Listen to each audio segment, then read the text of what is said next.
السلام علیکم ورحمۃ اللہ وبرکاتہ۔ ناظرین، امید کرتے ہیں آپ تمام حضرات بخیر و عافیت ہوں گے، اور ساتھ میں اللہ رب العزت کی بارگاہ میں دعا گو ہیں کہ اللہ تبارک تعالی آپ کو سکون اور عافیت والی زندگی عطا فرمائے، آپ کی تمام تر مشکلات کو آسانیوں میں تبدیل فرمائے، آمین۔ ناظرین، ایک سلسلہ والد محترم استاذ العاملین محسن ملت حضرت مولانا حسن الہاشمی صاحب نور اللہ مرقدہ کتابوں کے تعارف کا ہم نے شروع کیا تھا۔ اس کی 2 قسطیں ہم نے آپ کی خدمت میں پیش کی۔ پہلی قسط میں ہم نے والد محترم کی مایہ ناز کتاب علاج علم العادات پر روشنی ڈالی۔ دوسری قسط میں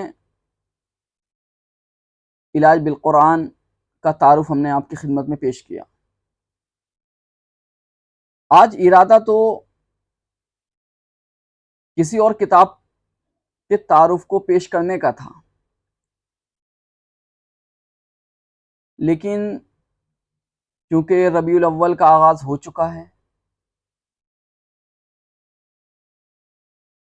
تو مناسب معلوم ہوتا ہے کہ والد محترم کے نوک قلم سے نکلی ہوئی اس کتاب کا تعارف آپ کی خدمت میں پیش کرتے ہیں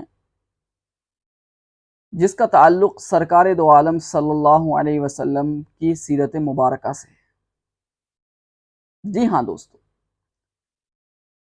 والد محترم نے جہاں روحانی عملیات کے موضوع پر مفصل اور مدلل انداز سے قلم چلایا ہے، وہیں والد محترم نے دیگر موضوعات جن کا تعلق مذہب سے ہوتا ہے، خالص شریعت سے ہوتا ہے، یا دیگر موضوعات ہیں، ان پر بھی والد صاحب نے خوب قلم چلایا ہے۔ سیاسی موضوع ہو، صحافتی موضوع ہو، مذہبی موضوع ہو، طنز و مزاح کا موضوع ہو، الحمدللہ والد محترم نے کوئی موضوع تشنا نہیں چھوڑا۔ اور مجھے یہ بات کہنے میں کوئی تعمل ذرہ برابر بھی نہیں ہے کہ والد محترم نے جس موضوع پر قلم اٹھایا اس موضوع کا حق ادا کر دیا۔ بعض لوگ یہ سمجھتے ہیں کہ والد محترم صرف روحانی عملیات پر لکھتے تھے، ایسا نہیں ہے۔ الحمدللہ والد محترم حرفاً مولا آدمی تھے، ان کا قلم محدود موضوعات پر حرکت میں نہیں آتا تھا۔ الحمدللہ ان کو کوئی بھی موضوع دے دیا جائے اور ایک کمرے میں بند کر دیا جائے اور کہا دیا جائے کہ اس موضوع پر آپ کو اتنے صفحے پر کرنے ہیں، الحمدللہ ثم الحمدللہ والد محترم یہ کام بآسانی کر دیتے تھے۔ اور اکثر یہ کہا کرتے تھے مجھے 2 دن کھانا مت دو، میں برداشت کر لوں، لیکن اگر 10 منٹ کے لیے میرا قلم چھین لو گے مر جاؤں گا۔ لکھنے کا بڑا شوق تھا بچپن سے، اور کہتے ہیں جس انسان کے اندر لگن ہوتی ہے، ایک جنون ہوتا ہے، وہ آخرکار منزل کو پا لیتا ہے۔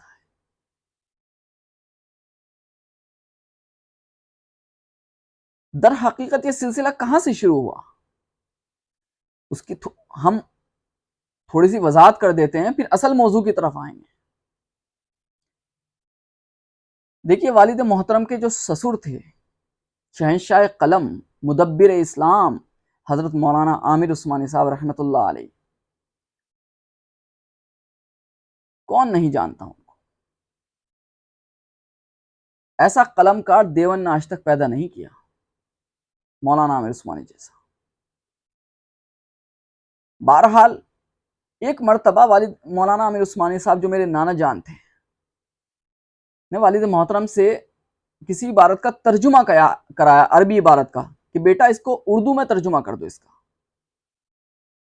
والد محترم نے ان کے حکم کے مطابق ترجمہ کر دیا، لیکن والد محترم ترجمہ تو کر دیا، لیکن والد محترم نے ان کی منشا کے مطابق ترجمہ نہیں کیا، یعنی جو ان کا منشا تھا، جس معیار کا وہ ترجمہ چاہتے تھے، جس معیار کا ان کو ترجمہ مطلوب تھا، وہ ترجمہ والد صاحب کر نہیں سکے۔ تو والد صاحب کے چہرے پر کچھ شرمندگی کے آثار نمایاں ہوئے۔ مولانا عامر عثمانی صاحب بڑے آدمی تھے، چہرہ شناس ہوتے ہیں بڑے لوگ، بڑے ذہین آدمی تھے۔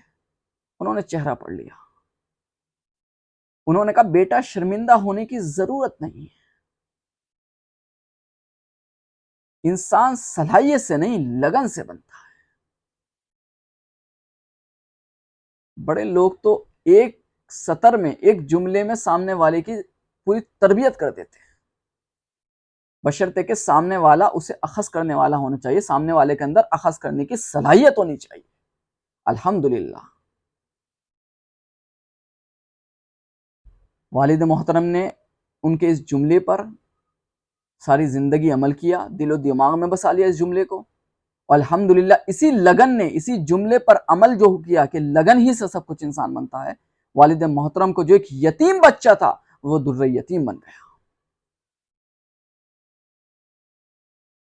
دوستو والد محترم رحمت اللہ علیہ 9 سال کی عمر میں اپنے والدین سے کی شفقت سے، رحمت سے اور محبت سے، بے لوث محبت سے محروم ہو چکے تھے، اور غربت کا وہ عالم تھا، ایک وقت کھانا ایک وقت فاقہ، لیکن ان کی لگن، اپنے سسر کا وہ جملہ، اس پر انہوں نے ساری زندگی عمل کیا، اور تاریخ گواہ ہے کہ وہی یتیم بچہ، وہی ایک چھوٹا سا یتیم اور غریب بچہ آگے چل کر در یتیم بنا۔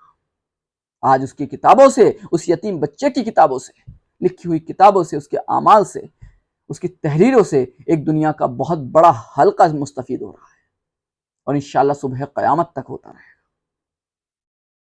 تو دوستو لگن بہت بڑی چیز ہے۔ اگر آپ کچھ بننا چاہتے ہیں، اگر آپ کامیاب ہونا چاہتے ہیں، آپ یہ مت دیکھیے آپ کے اندر کتنی صلاحیت ہے، کتنی اہلیت ہے، آپ لگن کا دامن ہاتھ سے جانے مت دیجیے، لگے رہیے، انشاءاللہ ایک دن منزل آپ کے قدم چھوئے گی۔ یہاں مجھے ایک ضمن میں ایک واقعہ یاد آتا ہے، شرح تہذیب کے جو مصنف تھے، جو ایک منطق کی کتاب پڑھائی جاتی ہے مدارس میں، مدارس اسلامیہ میں، شرح تہذیب، ان کے بارے میں آتا ہے وہ بہت کن ذہن تھے، ان کا ذہن بہت کمزور تھا، قوت حافظہ کمزور تھی بہت، لیکن انہیں ذوق علم تھا، علم حاصل کرنے کا شوق تھا کہ مجھے علم حاصل کرنا ہے، علم دین حاصل کرنا ہے، اور اسی کی تبلیغ کرنی ہے، اور دین کا مبلغ بننا ہے۔ بس اسی شوق، اسی لگن نے انہیں کہاں سے کہاں پہنچا دیا۔ نتیجتاً یہ ہوا جب وہ جاتے رہے، استاد کی ڈانٹ وغیرہ سب کھاتے رہے، لیکن انہوں نے لگن کا دامن ہاتھ سے نہیں جانے دیا۔ ایک وقت وہ آیا، ان کے خواب میں اللہ کے رسول صلی اللہ علیہ وسلم جلوہ افروز ہو گئے، اور ان کے منہ میں اپنا لعاب مبارک ڈالا،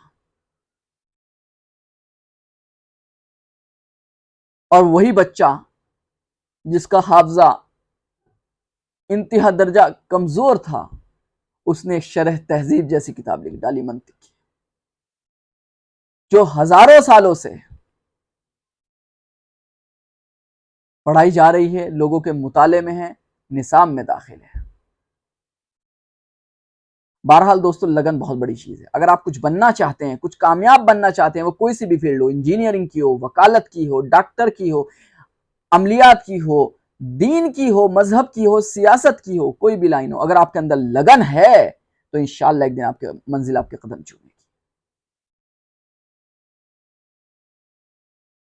بہرحال دوستو مجھے آج بولنا تو کچھ اور تھا، آج میرا ارادہ تھا میں کوئی عمل آپ کی خدمت میں پیش کروں، اور اس عمل پر اپنا کچھ خیالات آپ کے ساتھ شیئر کروں،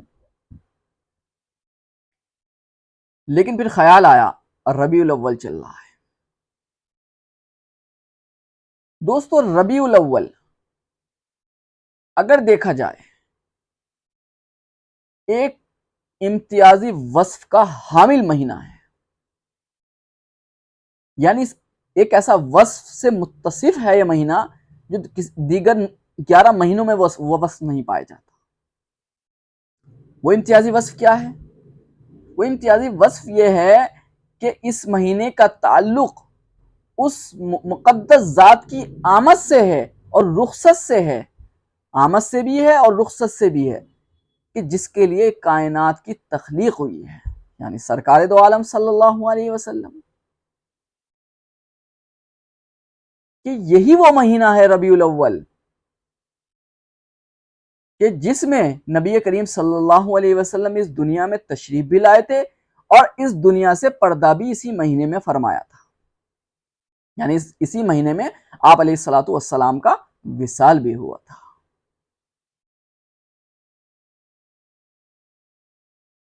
دوستو، سیرت کی بہت سی کتابیں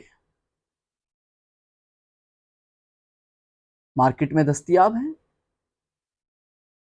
ان میں سے مشہور کتابیں بہت سی ہیں، سب سے زیادہ میں سمجھتا ہوں جو زیر مطالعہ رہتی ہے وہ علامہ شبلی نعمانی کی سیرت النبی ہے، بڑی مفصل اور مدلل کتاب ہے۔ لیکن دوستو، آج کل ذوق مطالعہ نہیں رہا، ضخیم کتابوں کو لوگ پڑھتے ہوئے اکتاتے ہیں آج کل، کیونکہ ذوق مطالعہ نہیں ہے، علم اور تعلیم کا شوق نہیں رہا لوگوں کے اندر، مطالعے کا شوق نہیں رہا۔ ایک وقت تھا جب تکیے کے نیچے، ہر تکیے کے نیچے لوگوں کے کتاب موجود ملا کرتی تھی، آج وہ وقت ہے کہ ہر تکیے کے نیچے موبائل ملتا ہے۔ پہلے لوگ سونے سے پہلے کتاب کا مطالعہ ضرور کرتے تھے، اور بعض کو تو اتنا شوق ہوتا تھا پڑھتے پڑھتے سو جاتے تھے، اور وہ کتاب جب صبح کو اٹھتے تھے ان کے سینے پر رکھی رہتی تھی۔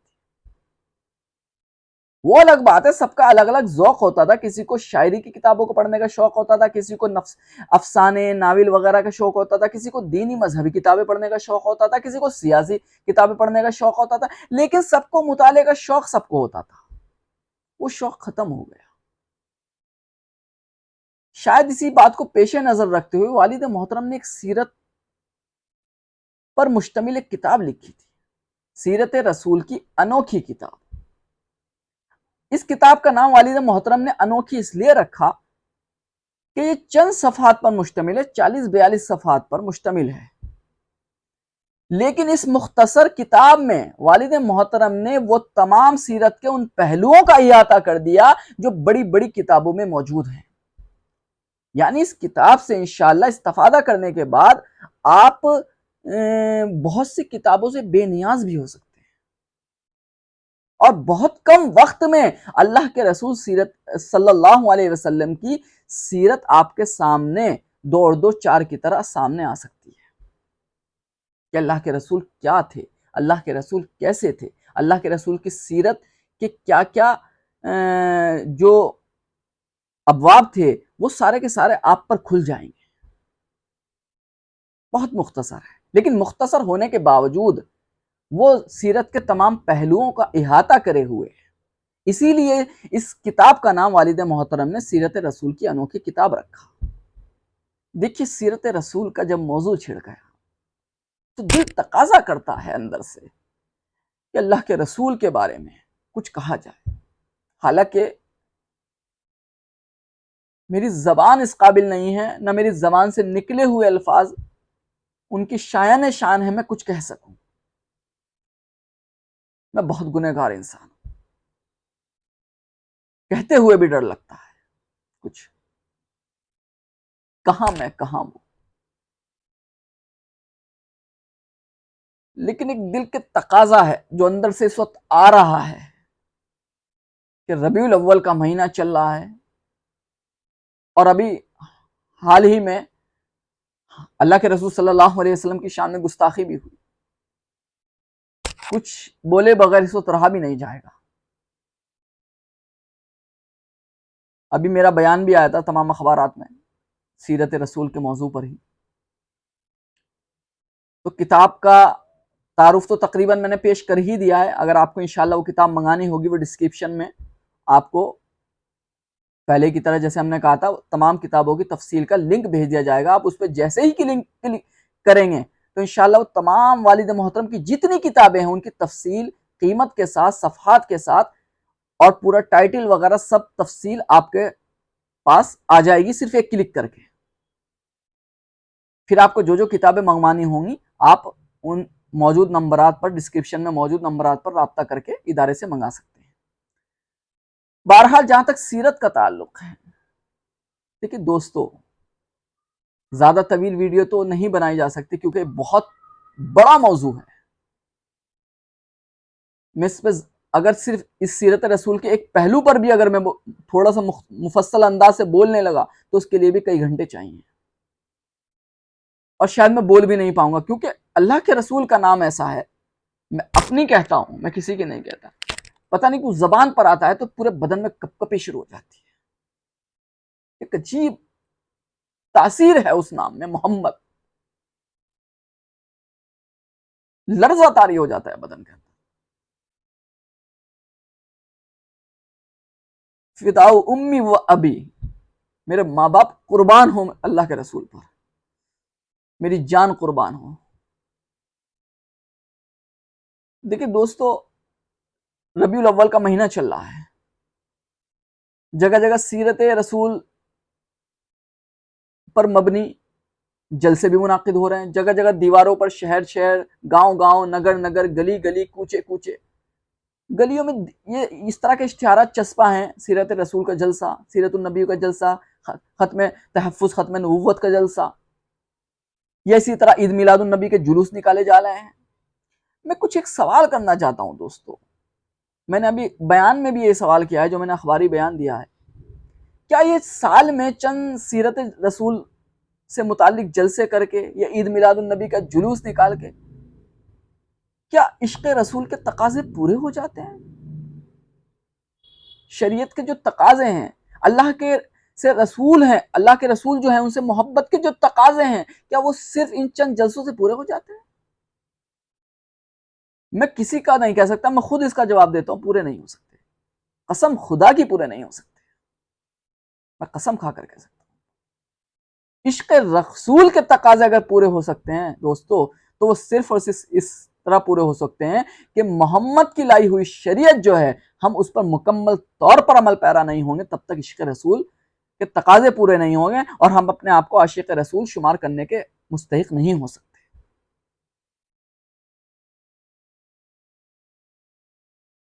ہم سال بھر غفلتیں کریں، سال بھر اللہ کے رسول کی سنتوں کا قتل عام کریں ہم، اور ربیع الاول میں چند جلسے کر لیں اور اپنے آپ کو عاشق رسول شمار کریں، تو میں سمجھتا ہوں انتہا درجے کی جہالت ہے۔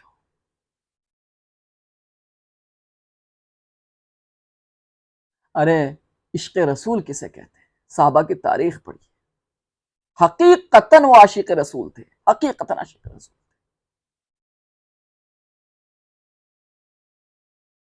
ان کے زندگی کے ایک ایک ادا سے عشق رسول کی بو آتی تھی۔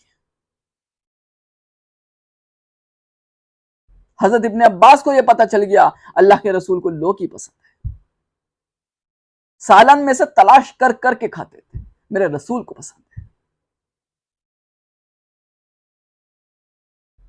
غزوہ بدر ہوا، اس کی تیاری چل رہی تھی، اللہ کے رسول تھوڑے پریشان تھے، ظاہر سی بات ہے، ایک طبعی بات ہے، سامنے ایک لاؤ لشکر پورا ہتھیار سے لیس، صحابہ اکرام کی رائے جاننی تھی، خاص طور سے انصار مدینہ کی۔ لیکن جوابات کیا ملتے ہیں؟ جوابات اس طرح کے ملتے ہیں، اللہ کے رسول آپ پریشان کیوں ہوتے ہیں؟ آپ ہمیں حکم دیجئے، ہم سمندر میں پہنچ جائیں۔ جوابات آتے ہیں، اللہ کے رسول آپ پریشان کیوں ہوتے ہیں؟ ہم وہ نہیں ہیں، موسیٰ کی قوم نہیں ہیں، فَذْهَبْ أَنْتَ وَرَبُّكَ فَقَاتِلَا إِنَّا هَاهُنَا قَاعِدُونَ کہہ کریں ہم آرام فرما لیں گے، نہیں، آپ ہمیں حکم دیجئے، ہم اپنی جان بھی قربان کر دیں گے آپ کے لیے۔ یہ تھا عشق رسول، یہ تھا عشق رسول۔ اللہ کے رسول نے اخوت کا درس دیا تو اس پر عمل کیسے ہوا؟ صحابہ کرام کا، مہاجرین آئے، مکہ سے ہجرت کر کے مدینہ آئے، اللہ کے رسول نے اخوت کا درس دے رکھا تھا۔ تو جن انصار کے پاس، انصار مدینہ دو تھے جنہوں نے ہے نا پناہ دی تھی، ان کے پاس اگر دو مکان تھے کسی کے پاس، انہوں نے اپنا مکان دے دیا ایک نے کہ بھائی ایک میں لیتا ہوں ایک آپ لے لیں۔ کسی کے پاس بیویاں زیادہ تھیں تو 4 بیوی تک رکھ لی، باقی کو طلاق دے دی، اور یہ نہیں کہا طلاق، انہوں نے کہا پہلے آپ پسند کر لیں جو ان سے آپ کو، میں اس کو طلاق دے کے آپ کی نکاح میں دے دیتا ہوں۔ کیا اخوت تھا، کیا انداز اخوت تھا۔ بتانے قوم و وطن جن کو تم نے توڑا تھا، نئے سرے سے انہیں ہم نے پھر تراش لیا۔ کیا تھا تم نے اخوت کا جو محل تعمیر، اسے نفاق کی ضربت سے ہم نے توڑ دیا۔ ہماری ظلمت شب میں کہیں بھی نور نہیں، طلوع صبح کے آثار دور دور نہیں۔ ایک وقت تھا جب ہمارے کسی مسلمان بھائی کی آنکھوں سے صرف آنسو بھی نکلتے تو ہمارا کلیجہ پھٹ جاتا تھا۔ آج ہمارے مسلمان بھائیوں پہ ظلم ہو رہے ہیں، کاٹا جا رہا ہے، ناحق ستایا جا رہا ہے، اور ہماری آنکھوں سے ایک آنسو نہیں نکلتا، ایک آنسو جسے بولتے ہیں۔ کیا یہی اخوت ہے؟ کہ اللہ کے رسول صلی اللہ علیہ وسلم نے یہ نہیں کہا تھا کہ تمام مسلمان ایک جسم کے مانند ہیں، یا جسم کے اگر ایک حصے میں کسی کو کوئی پھانس چوبتی ہے، جلتا ہے، تو اس سے پورا جسم متاثر ہوتا ہے۔ آپ اپنی انگلی پر ایک بلیڈ لگا کر دیکھیے، نیند نہیں آئے گی۔ نیند کا تعلق تو آنکھوں سے ہے نا، چوٹ تو آپ کے جو کٹا ہے، زخم لگا ہے، وہ تو انگلی میں لگا ہے، نیند کیوں نہیں آ رہی ہے؟ اس لیے کہ پورا جسم ایک ہے، پورا جسم اس سے متاثر ہو رہا ہے۔ تو اللہ کے رسول نے کتنی اخوت کی کتنی اچھی مثال بیان کی، تمام مسلمان ایک جسم کی مانند ہیں۔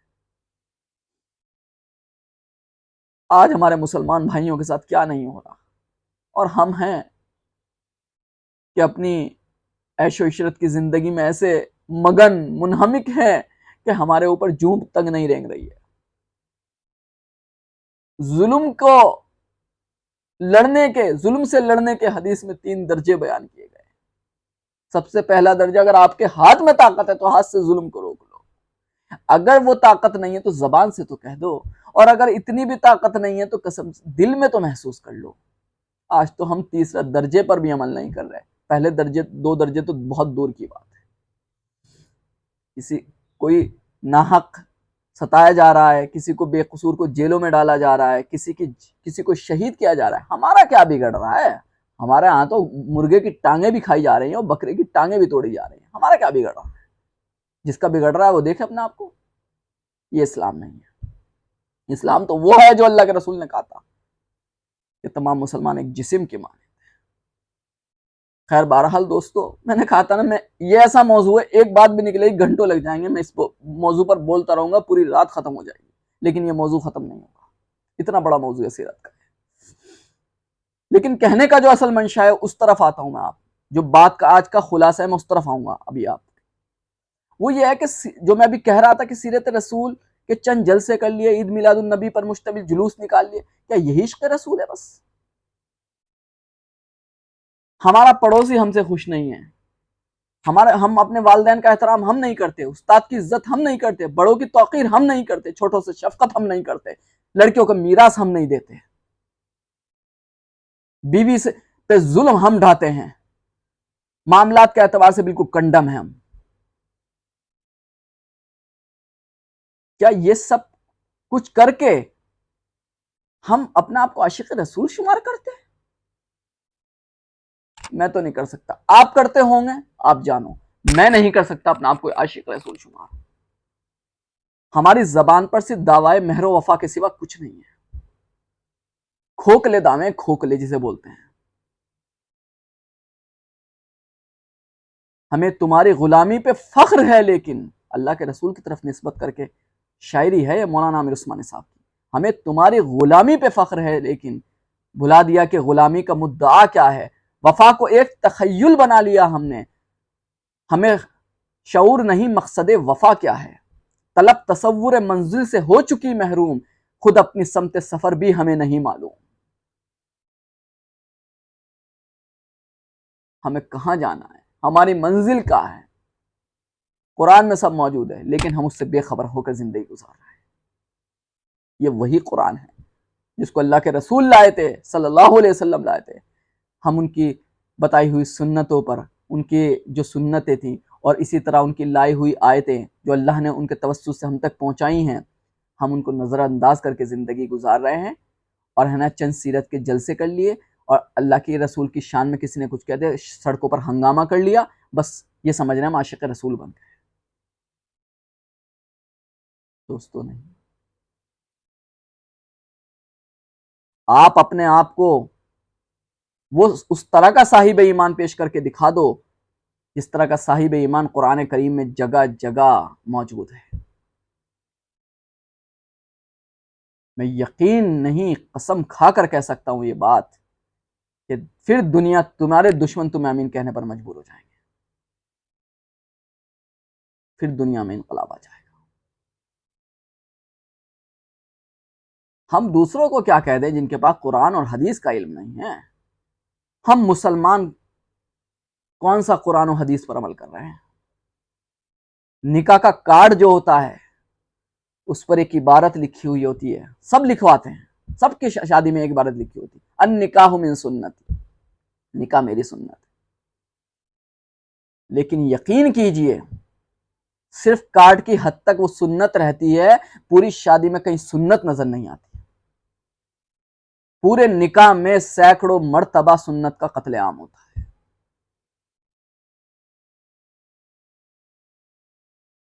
سینکڑوں مرتبہ۔ ہمارے الفاظ کچھ ہیں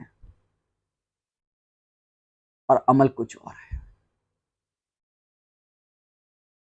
شاید قرآن کریم نے جو کہا تھا ہم بھی اسی کا مصداق بننے جا رہے ہیں۔ سورہ صف کی آیت ہے نا شروع کی، یا ایھا الذین آمنوا لم تقولون ما لا تفعلون، تم وہ بات کہتے کیوں جو کرتے نہیں۔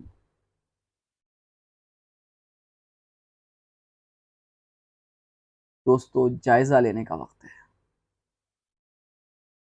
حاسبوا انفسکم قبل ان تحاسبوا، اپنا محاسبہ کر لو، اپنا حساب و کتاب کر لو اس سے کہ پہلے تمہارا حساب کتاب لیا جائے، کیونکہ جب تمہارا حساب کتاب اوپر ہوگا تو وہاں نہ کوئی رشوت کام آئے گی، نہ کسی کی سوس کام آئے گی، سفارش وغیرہ کچھ نہیں چلے گی۔ اور جن خستہ عمارت جو ہمارے اعمال کی، جو ہمارے اعمال جو بالکل جو بے وزنی ہے اس کی جو عمارت ہے، بوسیدہ عمارت ہے، ہم اگر اس پر مطمئن ہو رہے ہیں تو ہماری بہت بڑی غلط فہمی ہے۔ اللہ کے رسول صلی اللہ علیہ وسلم نے ایک موقع پر صحابہ کرام کی موجودگی میں فرمایا تھا کہ اگر جنت میں کوئی جائے گا تو اللہ کی فضل کی بنیاد پر جائے گا، اعمال کی بنیاد پر نہیں جائے گا۔ تو صحابہ کرام نے عرض کیا یا رسول اللہ آپ بھی؟ انہوں نے کہا ہاں میں بھی۔ سوچئے دوستو، سوچئے، جس کے لیے کائنات بنی، دونوں جہاں میں اللہ کے تبارک تعالیٰ کے بعد جن کا مرتبہ ہے، ان کی زبان مبارک سے کیا الفاظ جاری ہو رہے ہیں کہ ہاں میں بھی اللہ کے فضل کی بنیاد پر جنت میں جاؤں گا، عمل کی بنیاد پر نہیں جاؤں گا۔ آج ہمارے عمل ہیں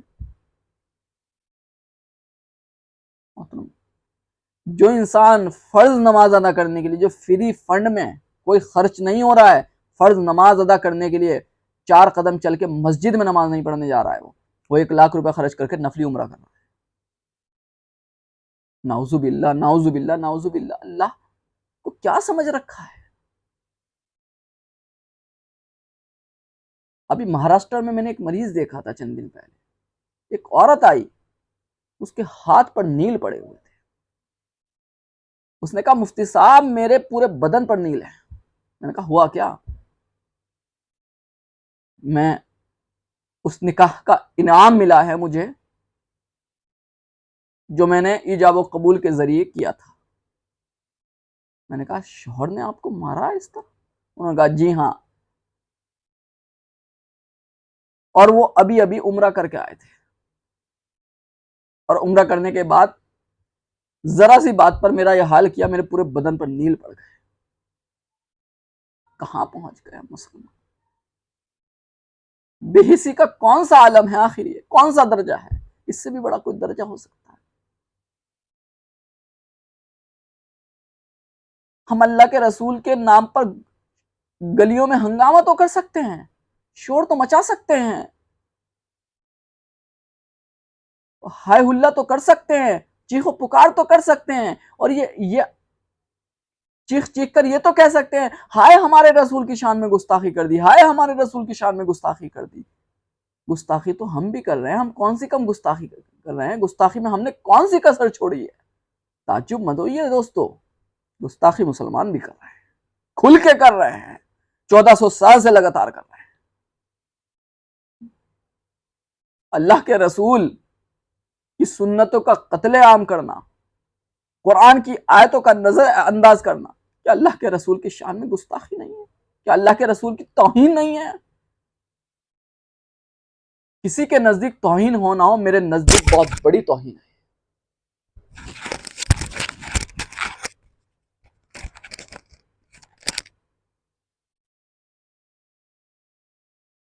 ہم کس عاشق رسول تو دور کی بات ہے دوستو،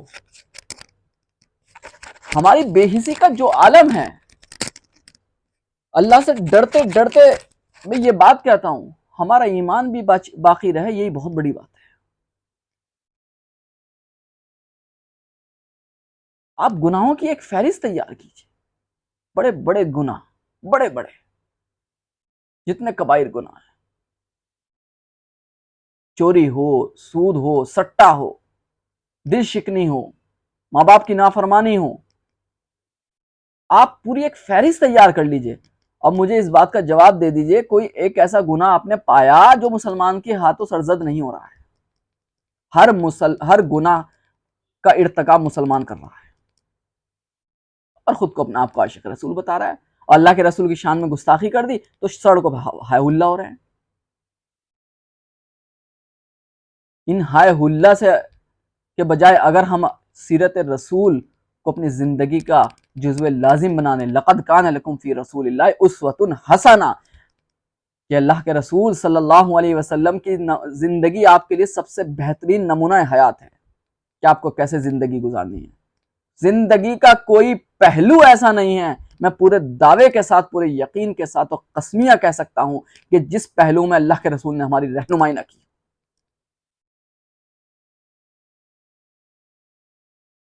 ہم ان کی بتائی ہوئی تعلیمات کو نظر انداز کرتے ہیں اور چند جلسے کر کے خود کو عاشق رسول کہہ رہے ہیں۔ دوستو اگر یہ عاشق رسول ہو، اگر ہم جیسے اس طرح عاشق رسول ہو جاتے تو پھر صحابہ کرام کیا تھے؟ عاشق رسول تو در حقیقت صحابہ کرام ہی تھے، اور ہم صحابہ کرام کے ہم تو پیروں کی دھول کے برابر بھی نہیں ہیں۔ ہمارے پاس صرف فلک بوز دعوے ہیں، لیکن ان دعووں نے عملی جامہ پہن ہی نہیں رکھا ہے۔ ہم کہہ سکتے ہیں اللہ کے رسول سے محبت کرتے ہیں، یہ کیسی محبت ہے؟ اللہ کے رسول سے محبت کرنے کا حکم تو اللہ تعالیٰ نے دیا ہے۔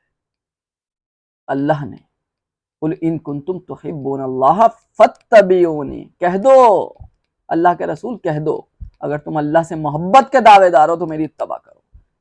صاف کہہ دیا اللہ نے۔ اگر اللہ کے رسول سے محبت کیا ہے، دیکھو غور کیجئے اس آیت پر دوستو، غور کیجئے محبت کیا چاہتی ہے اللہ کے رسول، اللہ کیا کہہ رہا ہے؟ اگر تم محبت کا دعویٰ کر رہے ہو ہم اللہ سے محبت کرتے ہیں تو میری اتباع کرو، یعنی اللہ کے رسول کی اتباع کرو۔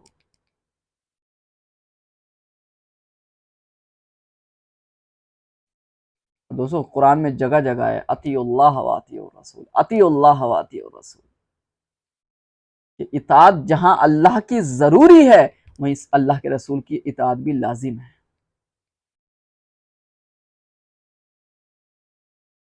میں ایک مختصر سا واقعہ نقل کر کے، ذکر کر کے اپنی بات ختم کروں گا، کافی طویل ویڈیو ہوتی جا رہی ہے، کیونکہ یہ ایسا موضوع ہے، میں بار بار کہہ رہا ہوں کہ میں اگر پوری رات بھی اس موضوع پر بولوں تو حق ادا نہیں ہو سکتا۔ پوری رات تو پوری رات، در حقیقت میں پوری زندگی بھی اس موضوع پر بول لوں نا تو حق ادا نہیں ہوگا۔ اتنا بڑا موضوع ہے سیرت رسول کا، ایسے روشن باب ہیں، کس باب کو کھولوں میں آپ کے سامنے سیرت کی؟ میں تو یہی کہوں گا سیرت کا مطالعہ کریں، ضرورت ہے اس وقت اس قوم کو سیرت پڑھنے کی. دوستو سیرت رسول کی کتابیں پڑھیں. والد محترم کی اس کتاب کو بھی زیر مطالعہ رکھیے. سیرت رسول کی انوکھی کتاب, انشاءاللہ بہت کچھ پائیں گے. اور زیر مطالعہ ہی نہیں رکھنا دوستو, اس نیت اور اس پکے ارادے کے ساتھ مطالعہ کرنا ہے کہ ہمیں سیرت میں موجود ہر پہلو پر عمل بھی کرنا ہے. بہرحال یہ بات ایک واقعہ کہ اللہ کے رسول صلی اللہ علیہ وسلم جب مکہ سے ہجرت کر کے مدینہ جا رہے تھے تو اللہ کے رسول صلی اللہ علیہ وسلم نے حضرت علی رضی اللہ تعالی عنہ سے فرمایا تھا کہ کچھ امانتیں ہیں لوٹا دینا. وہ امانتیں مسلمانوں کی تھوڑی تھی, کفار کی تھی. دیکھیے کفار, جو مکہ کے کفار تھے, مشرکین تھے, وہ اللہ کے رسول کو تکلیف پہنچانے کی ساری حدیں پار کر چکے تھے. ساری حدیں قتل کرنے تک کے در پہ رہتے تھے اور کوئی موقع نہیں چھوڑتے کہ اللہ کے رسول کو تکلیف پہنچاتے. لیکن اگر انہیں امانت رکھنی ہوتی تھی تو اللہ کے رسول کے پاس ہی رکھتے تھے, کیونکہ انہیں پورا علم تھا, پورا یقین تھا کہ اگر ہماری امانت کہیں سب سے زیادہ محفوظ رہ سکتی ہے تو وہ اس شخص کے پاس ہی رہ سکتی ہے. تو دوستو یہ تھی ہماری تاریخ کہ ہمارے دشمن بھی ہمیں امین کہتے تھے, اپنی امانتیں ہمارے پاس رکھتے تھے, ہمارا قتل کرنا چاہتے تھے لیکن امانتیں بھی ہمارے پاس رکھتے تھے, اس یقین کے ساتھ کہ اگر ہماری امانتیں محفوظ ہیں تو اس کے پاس رہ سکتی ہیں. اندازہ لگا, یہ تھی ہماری تاریخ.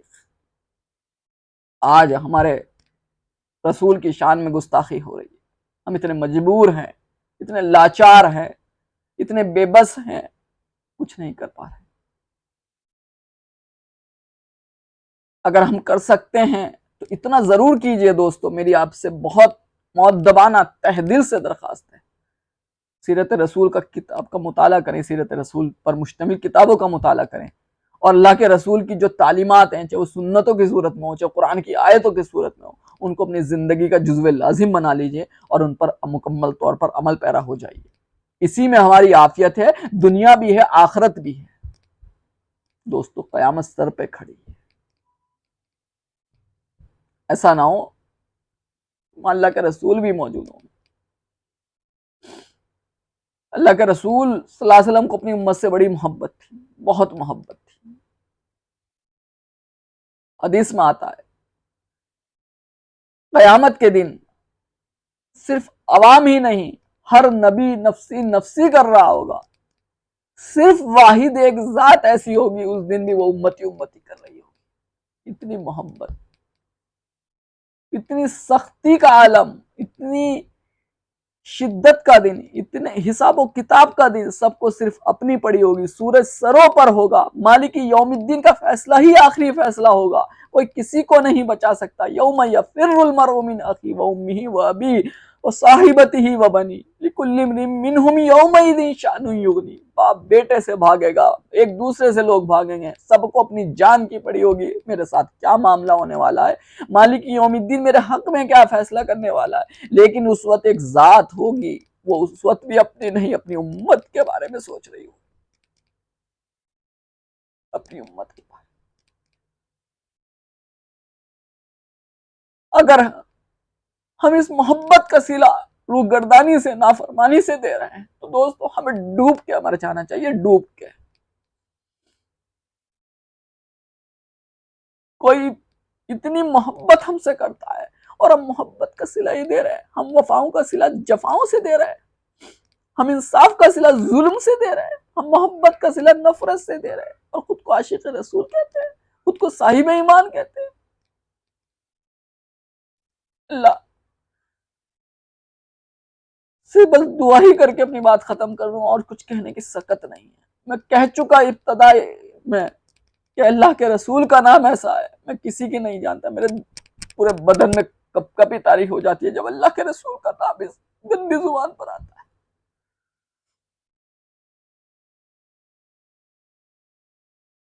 اللہ مجھے شرمندہ مت کرنا, اس حالت میں مت اٹھانا کہ میں ان سے نظریں نہ ملا سکوں. محمد صلی اللہ علیہ وسلم دعا کریے ہر شخص, وہاں اللہ کے رسول بھی ہوں گے, ہم شرمندہ نہ ہوں ان کے سامنے. تو کتنی محبت کرتے تھے ہم سے, ان کی محبت کا ہم نے کیا صلہ دیا. دوستو کچھ کہنے کی سکت نہیں ہے, بس سیرت ہی کا موضوع چل رہا ہے, مہینہ چل رہا ہے. آپ اس ویڈیو کو سب جگہ شیئر کر دیں, در حقیقت یہ ویڈیو نہیں، میں تو آج یہ کہوں گا میرا درد ہے جو میں نے آپ سے بیان کر دیا آج۔ اب میرے نہ آنکھیں میرے قابو میں ہیں، نہ میرا دل میرے قابو میں کچھ نہیں کہہ سکتا اس سے آگے۔ السلام علیکم ورحمۃ اللہ۔